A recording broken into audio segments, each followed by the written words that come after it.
Is your team not performing well? Is morale low and turnover high? Are you falling further behind the competition? I'm here to help. I'm your host, Shani, and this is the Leadership Show, where business strategy and culture finally meet, and we make the long-awaited shift from rhetoric to results. I promise I'm not your typical boring leadership consultant, and I will help you get your shift together. Let's do this. Hello, Leadershifters, and welcome to another episode of the Leadership Show with yours truly, Shani. Today, I am joined by David Taylor-Klaus. He's dialing in from Atlanta, Georgia today. And David is a fellow coach and leadership guru. And as I was getting to know him in advance of having him on the podcast today, I mean, we're not quite identical twins, but we have a lot of the same training and theories. And you might think to yourself, well, why would you have him on your podcast then? Well, because I'm so interested in his take on the world, and I'm so interested in learning how other people apply some of the same teaching that we were part of through Coactive Training Institute and Coactive Leadership and some of the programs that we have in common. And that's what makes the world go round, right? Is that everybody has their own ideas and their own applications. And that is kind of a nice segue to one of the real reasons, and yet another real reason that I wanted to have David on the show, which was to educate all of you about his exciting new book, which is called Mindset Mondays. And what I just did was demonstrate a mindset shift that maybe you didn't think about, which is, well, why would you have someone so similar to you on the show? Well, you could see my mindset is we might be similar enough, but we're still two different people and lots to learn from each other and for you, the leadership listener. So David, welcome to the show. Thank you, Shani. I'm excited for this one. I can't wait to see where we go. I know. Round and round and round we go. Where we stop, nobody knows. Okay, so first of all, tell us about Mindset Mondays, starting with what gave you the idea for the book and kind of like the path to publishing, since it maybe wasn't exact. I mean, nothing in life is a straight line, is it? Ever. And see, well, here's the secret. I didn't start off to write a book, right? So when I started this whole Mindset Mondays with DTK project, it was, I wanted to get more facile speaking about any topic through the lens of my point of view and doing it off the cuff. And I hated the idea of doing video. I had all kinds of made up crap in my head about didn't want to do video, it was going to be terrible. I saw so much other video out there that was terrible. And so I've been working with this same marketing person for over 20 years. And so Jody knows me really well. And one of the things that I do on the back of all my business cards, there are like 50 different backs to my cards, and each one has a different quote on it. So Jody said, at this point, Facebook was really promoting their Facebook Live and over prioritizing it. So she said, look, pick up one of your cards with a quote on the back, flip on the camera and riff on what comes up for 10, 15 minutes. And we said, yeah, on a Monday morning, it's a great thing to play with mindset. So that's how that started. Now, Jody had this whole plan that she was talking about, and it could turn into a book and talks and events. And I just heard blah, blah, blah. Right? Because I didn't want to do the videos. Because you were stuck on, oh shit, I don't know how to do these video things. If I don't do it perfect, what does that say about me? Exactly. All the saboteurs were screaming in my head. So she kept talking and I'm like, yeah, whatever. So I flip on the camera and I go, I put it out to the world that I'm going to do this. I flip it on the first day. All the software crashes. It doesn't work. And I'm like, now this is a terrible idea. So the next week is the week of it's Groundhog Day. So I'm like, okay, fine. It's got to go better than the last one. So anyway, I finally get it working. And then over the first several weeks, people start showing up. Ooh. And then people start interacting, and they start interacting and chatting back and forth and commenting in between. And it starts a small Facebook group, which has been growing. And I'm now This coming Monday will be episode 141 of this weekly series. So Nice. I've enjoyed the hell out of it. And I started learning a ton about mindset and a lot about taking learning and making it real in the world and how we shift our lens and how that shifts our experience. And I Hmm. started learning a lot from the community as they were going through this. And so I'm in part of a mastermind and everybody's talking about the book they're writing. And I was like, damn it, now I have to pay attention. So it really surfaced the book. I was in the middle of reading a colleague's book and the chapters were like 60 pages. And it felt like I was slogging through it. And it had nothing to do with the content. It's just I felt like I wasn't making progress. It was one of Hmm. these. And then I heard Sam Horn, who's an author, and she does a lot of work with folks about getting their book out. And she said, you want to make the chapters short so that people can get a sense of accomplishment as they roll through the book. I'm like, I Hmm. get that. I was feeling it. So another CTI coach, Laurie Shires, helped me get this book out of my bloody head and onto paper. But what we did was these chapters are all short, easily digestible, and Hmm. immediately actionable learning. They're based on the first 52 episodes in the broadcast series. Okay. And it got really exciting as it started to come together. But as we were talking about in the pre-show, I read something that got my stomach to turn over. It's like the Pew Trust in 2015 did some research and said that 41% of people who buy a book read past chapter one. That is so demoralizing for a fellow author. Yes. I was like, it was kind of crushing. Now, I get it, because two of the books that are right here, not to mention how many are over there, I've not read yet. So I do have some shelfware, Hmm. and I know lots of other people do, but I wasn't going to pour life and heart and energy and money and time into this project for it to be shelfware. So I was like, okay, just Hmm. because there's cool stuff in there doesn't mean people are going to do anything with it. So Laurie and I created the Rewire Framework, which is a mechanism, it's a 6-step process to take the learning from each chapter and actually take it out into their world and use it. So then I started to get really excited about this. And talk about it not being a straight line. Shani, this book was supposed to come out in February, right before we're going to launch it on Groundhog Day. So it would have been a month before lockdown started in the Hmm. US. And And nobody what's would have ever ironic about noticed it. that, it's every day has felt like Groundhog's Day since Yes, it COVID. has. Oh, Because that's what we say. We say it's Blur's Day. right. It said Blur's Day, the 32nd of Awful. Yeah, I have no Yes. idea what day it is anymore. Yeah.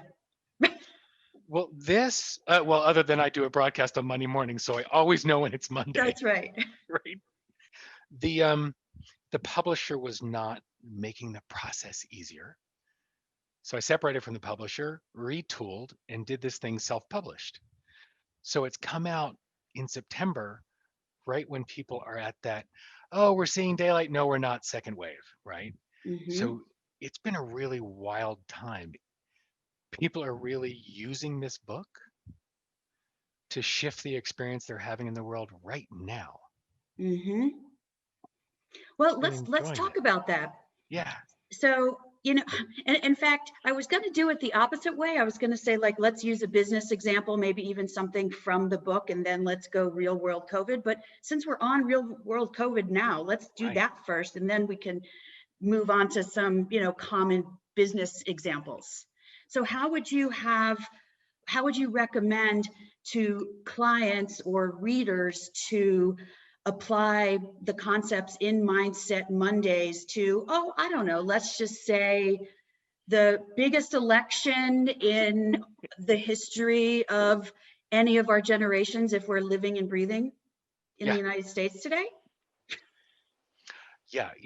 This is a really good time to be reminded that we have control over the experience we have in the world. Nothing's going to change what's going to happen over the next week, right?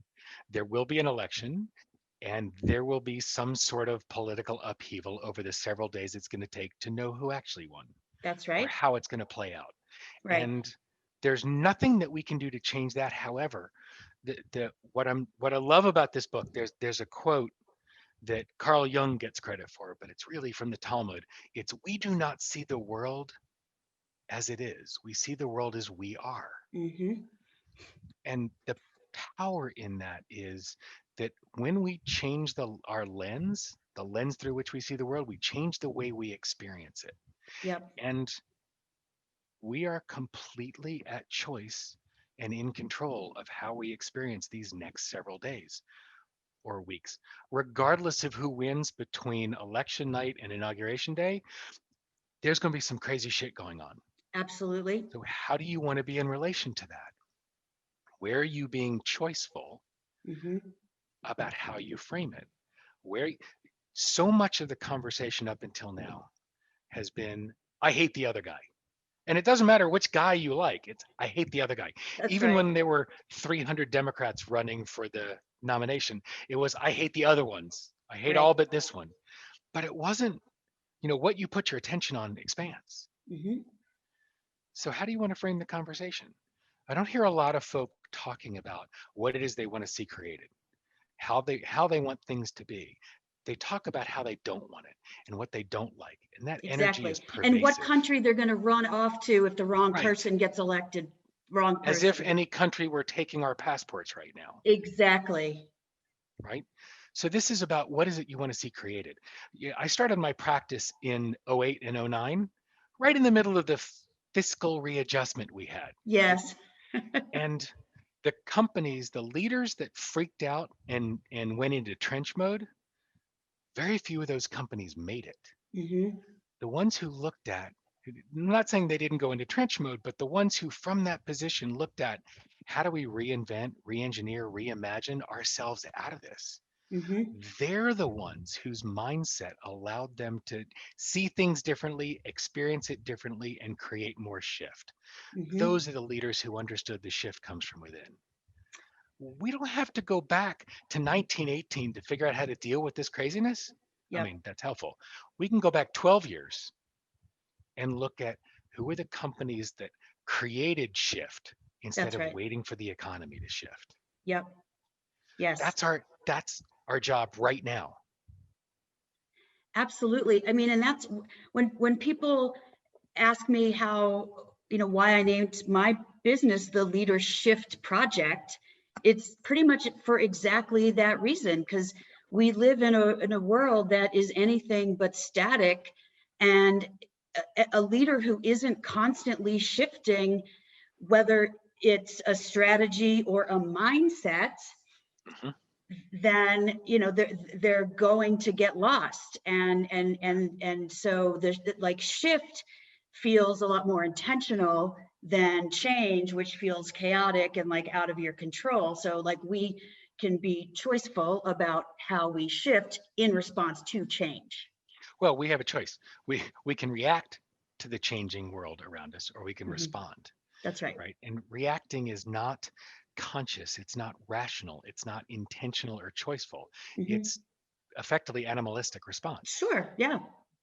I mean, it's an animalistic action. Well, And right, because it's coming from our responding is amygdala, different. which is Yeah. the reptile brain. And the reptile brain doesn't have a lot of nuance. That's right. So I had a friend who from the 12-step program learned that we're not responsible for our first thought, but we are responsible for our second. So even when we react initially, we are at choice on how we respond after that. Yep. That's where mindset comes in. It's being intentional and choiceful about how we choose to respond. Mm-hmm. And boy, So, are we going to need that in the coming weeks. absolutely.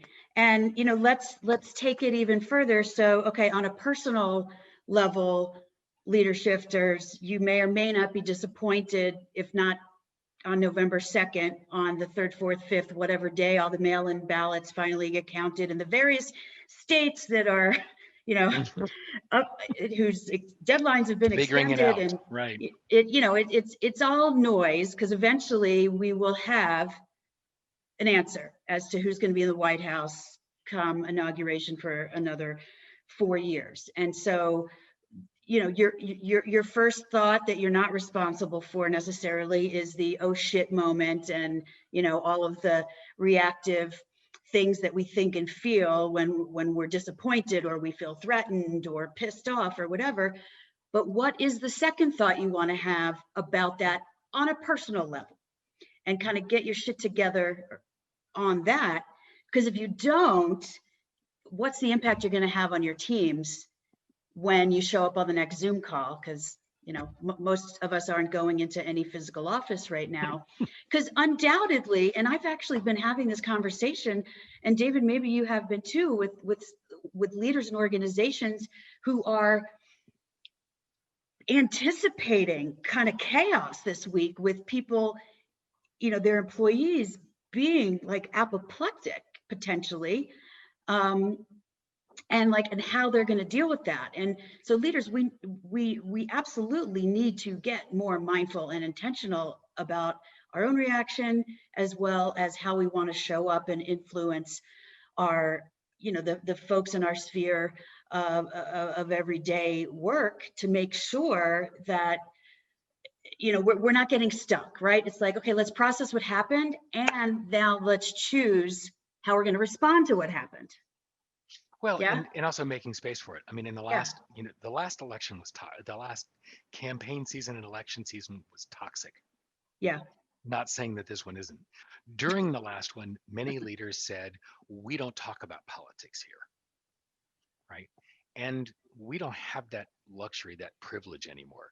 That you can't, the energy from the campaign and the election results and whatever happens in between is already is already leaking into the workspace, particularly now that we're working from home, and it's staining conversations. And if we pretend it's not there, and we pretend over the next several days that people aren't distracted, upset, celebrating, wherever they are, if we don't attend to that and create space for that, then we're treating our people as less than the human beings they are.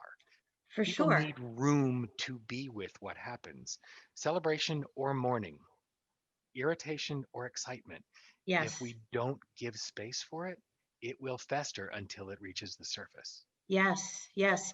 And like giving space to individuals to process depending on, which camp they're in, and also setting a tone of inclusion in that, like, just because you don't agree with the other camp, like, doesn't mean we can't still work together effectively. And let's look at it as we would any other difference, where, I mean, the energy in the collective has been for more diversity, more inclusion, more equity, not making people wrong, leaving, room for diverse opinions, even on politics, folks. We used to be able to disagree without being disagreeable. That's And right. now's the time to bring that mindset back. How do we be civil with each other, especially when we don't agree? Yes. And in order to have the conversations that we need to be having around diversity, around equity, around inclusion, around belongingness, we can't do that from a mindset of, I'm right, you're wrong. That's Only when you agree with me will you be okay. Until then, you're just an idiot. That kind of approach doesn't work. yes. The cool things is one of the things we got to learn through the leadership program was that idea of alignment versus agreement. Mm-hmm. And that is a mindset shift that's core. When we Yes. start with agreement, have you shared this with the leader shifters yet? I teach this concept, but I'm not sure I've actually talked about it on a podcast yet. So go for it. Awesome sauce. No, because Yeah. I think this is a cool one for leaders, because so often leaders are looking to try to get everybody to agree. Well, when you're trying to get everybody to agree, the tone of the conversation tends to lean towards convincing. And it's really coming from that place of, once you agree with me, you'll be right too. And until then, you're dumb. Like, it's terrible. The example we used to use was Pelosi and Boehner when they were leading. Everything was about convincing. Everything was seeking agreement. Nothing got done. And whether you like Ron Reagan and Tip O'Neill, way back, they didn't like each other. They didn't agree on a lot, but they started with alignment. They aligned around what was important. They were aligned about what they thought was important for the country. That's right. What they wanted for. So they were able to come to an understanding, right? They could understand the differences in their approaches, their background, and the desired outcomes, and they could have the conversation there. Then they were able to get to agreement on what was to be done. But by starting with alignment, they could get to agreement. When you start with agreement, there is no understanding. There is no alignment. There's no movement. There's no progress. And we have the That's same shitty situation we have right now. Yeah, for sure. Because, you're right. Agreement has the energy of there's a right and there's a wrong versus alignment has, we're going in the same general direction. And that feels much better than like this push and pull of, negotiating and trying to force Convince and agreement. force. And, what came up for me as I was hearing you explain the topic, because I just love it. It's a nuance, and people will be like, oh, well, aren't they synonyms? Well, not really, because and I think it's easy, it's easy to illustrate in with a metaphor or an analogy. I can never remember which one's which, but I'm a rock climber and a mountaineer, and some of these big peaks like 14ers in Colorado, mountains that are over 14,000 feet tall, are big, hairy, audacious goals for hiking. Okay. And if I'm with a group of people who all want to hike this mountain, and I'm trying to get everyone to agree to start at the same time, end at the same time, take the exact same path with the exact same backpack and the exact same amount of water and the exact same snacks, and because my snacks are right and your snacks are wrong, like we're never going to hike this mountain and achieve this goal. But if we just say, listen, we're all aligning that our goal is to top out this 14er, right? And we're all responsible adults to bring the approach that works for us, to move towards the goal. And that's oversimplifying a little bit. And like, I think it helps people realize sometimes the stupidity or the insignificance of the things that they're trying to agree on anyway, like snacks. And yet the arguments can become pretty fierce. Yes. Right. Because it takes the judging and the voting out of it, not political voting. But Sure. It takes that right, wrong judgment out of it. And it becomes, what is it that's important? How are each of us going to get there in a way that works? And right. That's a very different mindset, particularly when we're back to how are these folk going to work together in the coming days, weeks, and months as all of this hullabaloo sifts out, right? If we go from the mindset of, well, whether it's you didn't vote or you did vote, and then if you did vote, how you voted, and it gets into judging and voting, forget agreement, people are just haranguing each other. Yep. That's not going to help working together. But what is it that we're aligned around? And okay, so, but that's the goal of the leader anyway. One of the first responsibilities of the leader is to set and communicate the vision across the entire organization. That's right. Fine. That's not Martin Luther King's speech was not the I have a plan speech, right? That's right. Right. The leader's job is to get people aligned around what the goal is. There are people serving that organization below the leader that are creating the plans so that her goal is reached, so that vision is manifested. So that image has to be created, that vision has to be created and communicated, and that feeds into the alignment, not agreement. Yeah, I love it. And so is there a chapter in the book that we can take as example number 2 in terms of contextually, using a mindset shift to get from A to B? Oh, many. Thank you for asking, right? Thank you. No, there's one that I love, and it's chapter 23 is called Rise Up. Okay. And one of the, it's based off the quote. So each of the chapters has a quote that was used for the broadcast that it's all riffed off of. And this one is Suzanne Wein, and it's your life is an occasion, rise to it. Oh, neat. One of the concepts that comes up from that is done beats perfect. That's a huge shift for organizations. And I'll give you a great example. In my last company, we did a lot of overthinking and over perfecting, and Yeah. spent a ludicrous amount of money building a content management platform. It was a web development company, Internet Strategy, and we faffed about trying to get it just perfect, and really mistimed the market. Mm, Instead of getting it done to a point we could put it in front of the market and let the market respond and let us shift accordingly, we tried to make it perfect before we released it. right. We had several major competitors hit before we did. So it was a viable product and it worked and it gave us great runway for several years, but it was a tenth of the impact it could have had because we were so effing focused on perfect, we didn't get it done. Right. Right. It's a minimum viable product to write the terminology Exactly. in the Yeah, that tech term space, wasn't not a there yet. minimally or a maximally perfect product to Yeah. put And out there to because you can do test. that, you can massage it to try to make it perfect for so long that it never gets out there. Well, exactly. And then the other thing is perfect for whom, right? You can like nothing can be perfect for 100% of the people. And that's the piece. I talked about this book, and I tried to focus on what it was that I wanted for the reader. There are folks, so this also goes to my practice as well. The idea that if all of your goals are around how do I get better at doing what I do, there's a functional limit to your personal and professional success Hmm. because it's all focused on the doing aspect of it. The we all reach a point. I used to say you can bludgeon your way through corporate only so far, constantly getting better at doing what you do. There's a level of professional success that requires the next leap is you getting better at being who you are at your core. Yes.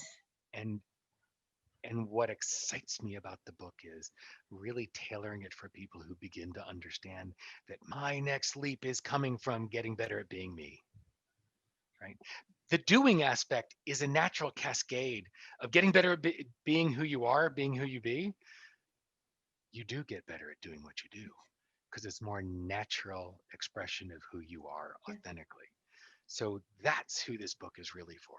The Yeah. folks who understand that by getting better at being who I am, clearing away the clutter of what's not true in me is where my growth is coming from.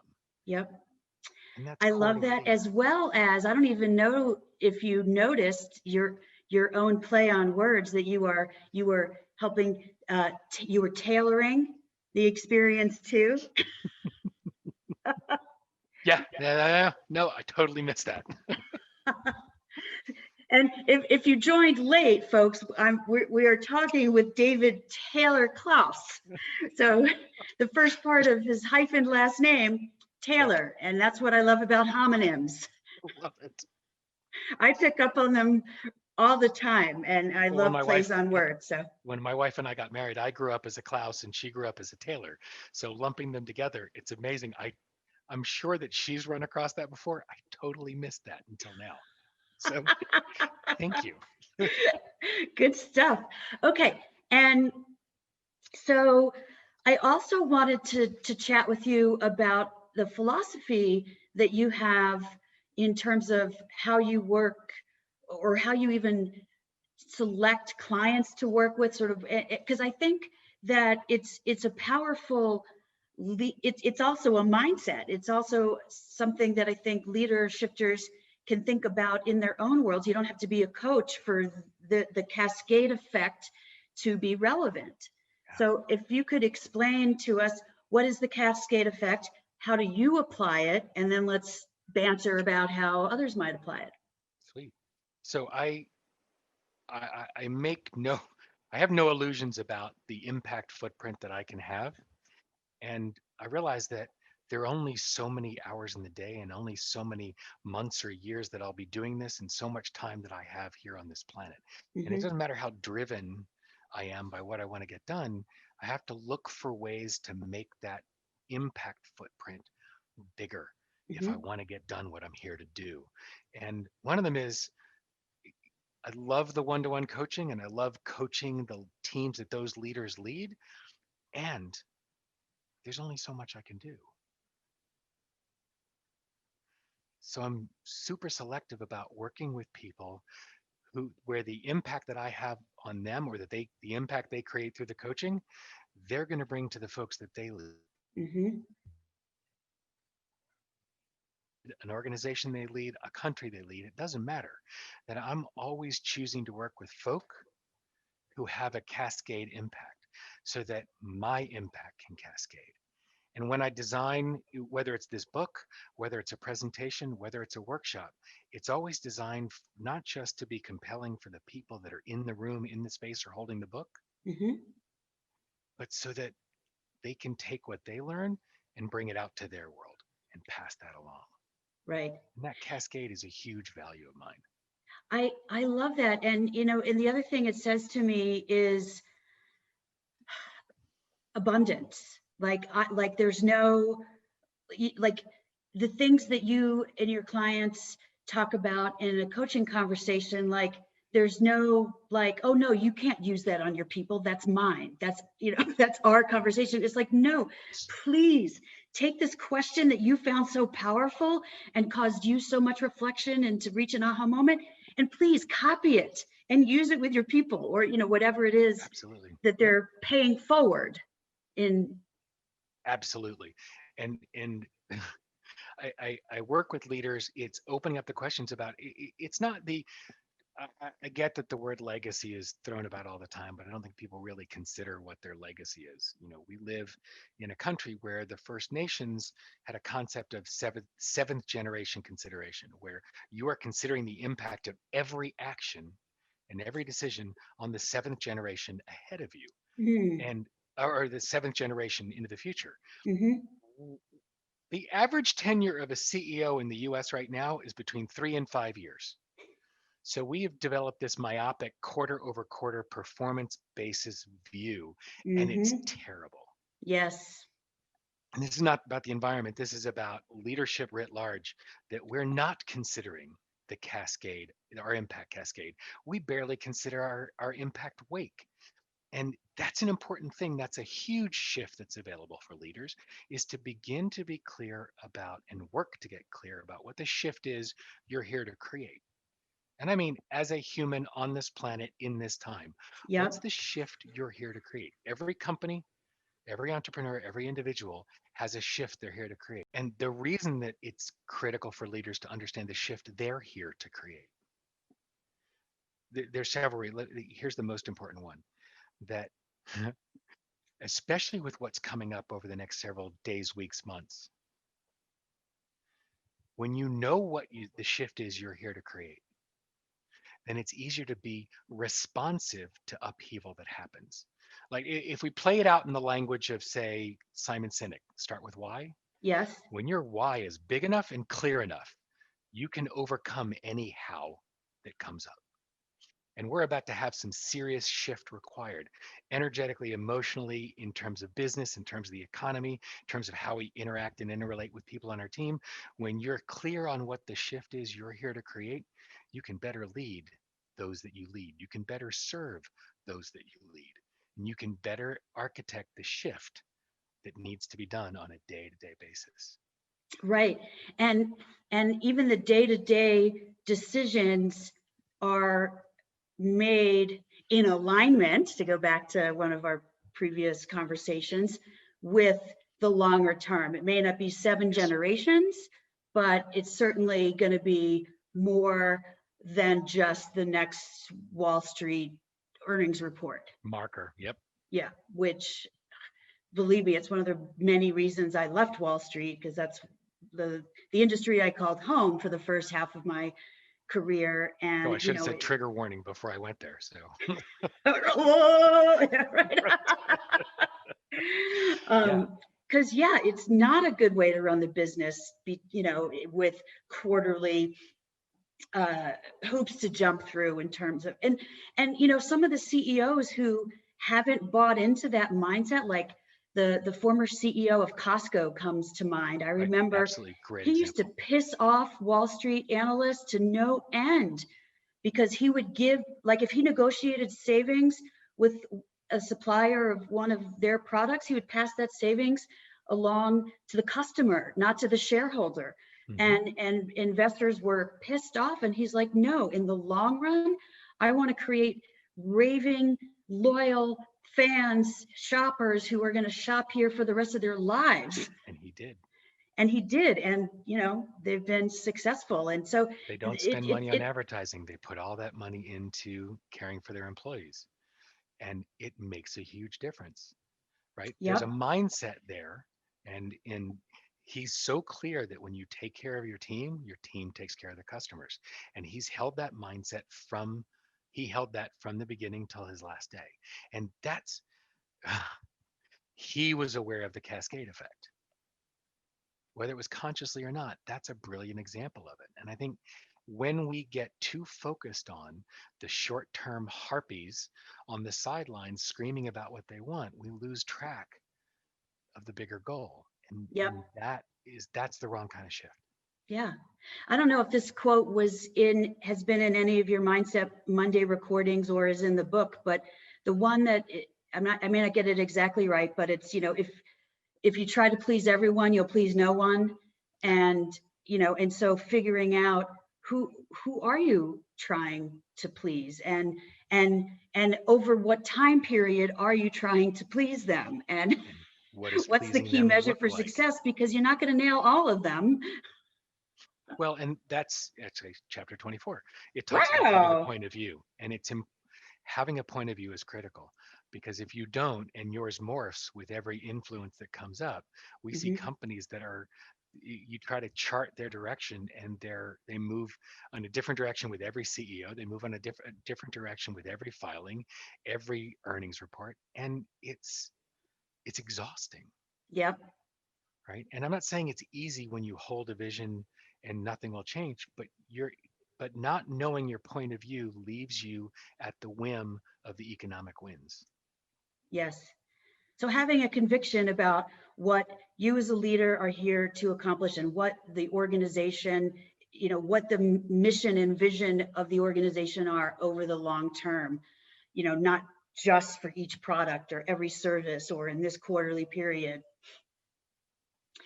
The last thing I want to ask you about, David, is to get a little more specific about your Rewire Framework as part of the book. So you've got the mindset shifts, and then, as I understand it, kind of at the end of every chapter, it's like, okay, well, our mindsets have been wired for decades, many of us. Oh yeah. And so how do you unwire that or rewire that? And you've got some steps to help people like really retrain. Well, Rewire is actually an acronym, because Yes. I'm a word nerd. Ditto. And it's an acronym for reflect, experiment, write, investigate, revise, and expand. Okay. And the concept is, if we want to embed the learning, there's certain tools that we use to do that. Excuse me. And the first one is to bloody sit still. Yeah. And each chapter, the first step, the first prompt is reflect. And it's different. We have different prompts that will help you go through giving yourself the time and the space to breathe and reflect on the on the experience of reading that chapter and being with that mindset, right? And then to experiment with it, to play with a new idea or a new concept, right? And notice what's resonating, what's dissonant, where are you indifferent, where are you leaning in, where are you freaking out? And then try to apply that in your world. Well, the next step is, Brene Brown says it's different when you're writing by hand. I think the way she said is, it's the experience goes from head to heart to hand to paper. And writing is different than typing. And look, I was raised by a physician. My handwriting's atrocious. I sometimes have trouble reading my own handwriting. And there's something different when I capture it by hand, as I process it and let it out. And so the writing piece is, ditch the computer. I've put a journaling page at the end of each chapter. Nice. So that people will actually be more likely to use it. I can't give you a pen, get your own, right? But there's a space for you to actually use it in the book to capture everything. And we use prompt, the right prompt is in there with some specific ways for them to play with each chapter, right? And then investigate, really go deep. Look at what's come up in what you've written and really go deeper and explore what worked and what didn't. A sober assessment without the judgment. And look at what you want to do more of and less of and differently in Mm-hmm. the future. And then revise your experiment and take it back out into the world. And again, play with it and see where the differences are, see what works, see what didn't. And then expanding it is where it gets really real because it's now expanding past this area that you're playing with it, right? And Mm-hmm. experiment with it in other areas of your life. Take that learning that you applied here and take it into other arenas of your life. And when I was in school, for instance, in math, you used to do 3 chapters before you had a test. Mm-hmm. But then the test was on chapter 1. Then you do another chapter, and then the test then was on 2 because you were then using what you learned as you did the next chapters so that you were applying it before you were tested on it. It wasn't Mm-hmm. about rote memory. Right. It wasn't about memorizing crap. It was about using it and applying it. So the questions were tied to your learning of it through application. This is the same way. It's letting you do something with it so that it sticks or is more likely Mm-hmm. to stick. Right? Well, for sure. And of course, people have to have the right mindset and, to go through those things, right? Because if they're just going through the Rewire checklist as like a to-do list item rather than, truly as a learner, reflector, etc., then, garbage in, garbage out, right? Yep. I've Um, been the box checker before. Like I'm doing it because it's performative. And this is one where you actually sit still and play with it. and I You may love be it. And frustrated and it's awesome. and it strikes me as a great way to embed any kind of learning, not just learning about mindset shifts. Like it could be learning new skills also, like what you said, like you can do all of these steps for anything that's truly new and different and not completely final. A Right. process or a new product, etc. Because that's daily anymore, right? I mean, now I feel like the term VUCA is overused, but Yeah. Well, we underestimated what VUCA looked like. for sure. And like, it's almost like VUCA isn't VUCA anymore. It's the normal. Yeah. We're in a Like, new abnormal. Yeah. yeah.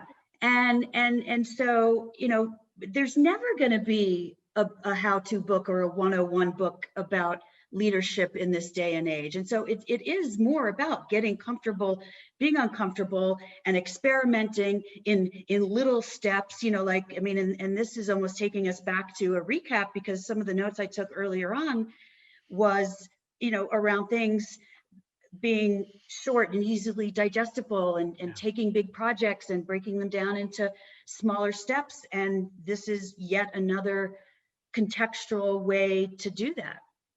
Well, so, and back to something else we talked about pre-show. Look, everybody in our house is ADHD, right? So we've learned a lot about systems and structures that help keep you accountable to something to which you want to be held accountable. Sure.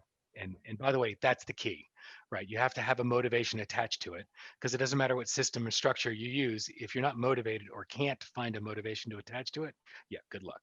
So, Mm-hmm. and Yep. that's a lot of the work of parenting kids with ADHD is helping them learn to find the motivation. Well, guess what? If you're choosing to spend time doing these exercises and doing these prompts and going through this book, clearly there's some motivation to create shift. So let's Mm-hmm. assume that's there. I created the Mindset Mondays Accelerator so that it's an online system that helps keep you prompted and fueled as you go through this. It gives you links to the original videos and it gives you some additional content and a playground in a private Facebook group to communicate with other folks that are going through it along with you. So the Mindset Mondays Accelerator is designed, it's sort of an online experience that helps you keep going with the book I love it. because Well, the good. Well, world gets busy.